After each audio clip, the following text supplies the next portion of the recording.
కొందరు కావాలనే కాంగ్రెస్ పార్టీని అందులో మినిస్టర్ గిరి ఎలుగబెడుతున్న బీసీ మంత్రికం బస్సుల మంత్రి పొన్నం ప్రభాకర్ సార్ను గోదల మంత్రి అడ్లూరి లక్ష్మణ్ సార్ను బదనాం చేస్తురట. అగో నిప్పులేందే పొగరాదు, నిందలేందే బదనాం మోపరు.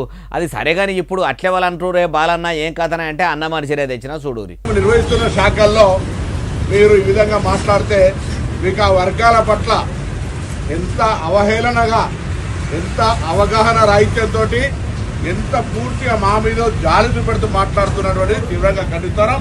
మేము కష్టపడి పెరిగొచ్చినాము. ఈయనరా బస్సుల మంత్రి పొన్నం ప్రభాకర్ సార్ ఏమంటుండో ఇంకా మస్తుగానే అన్నాడు. మొత్తం ముచ్చటి నుండి మేము జీవితంలో ఇన్ని సంవత్సరాల రాజకీయ చరిత్రలో ఎవడు వేలెత్తి చూపెట్టే అవకాశం ఇయ్యం. రాజకీయాలు ఉన్నంతసేపు రాజుగా ఉండాలి. రాజకీయాల నుంచి విడ్రా అయితే మన మహారాజులాగా బతకాలనుకుంటున్నా తప్ప ఎక్కడ అటువంటి అవకాశం రానియము. అంతే సారు. అందుకే మంత్రి పదవులకు ఎక్కిన కాడ నుంచి మంచిగానే పక్కకు పైకం వేసుకుంటున్నట్టే ఉన్నారు కదా. అయినా ఏ లీడరు సుధపూస కాదు సారు. 10 ఏళ్ల పాలనలో కారు పార్టీ లీడర్లు మంచిగానే పబ్లిక్ సొమ్మును పక్కకు వేసుకున్నారని అంటుంటే ఇప్పుడు మీషై పార్టీ లీడర్లు ఎవరు ఊకుంటారు సారు. అయినా ఏ లీడర్ అయినా పైకం పక్కకి వేసుకునేదానికే, ఆస్తులు సంపాదించుకునేదానికే అధికారంలోకి వస్తారు. ఆ సంపాదన అంతా ప్రజాసేవ ముసుగులనే సంపాదిస్తారు. మీదికి చూడ మీ లెక్క మాట్లాడతారు అంటుర్రు ఈ ముచ్చటిన్నోళ్ళు.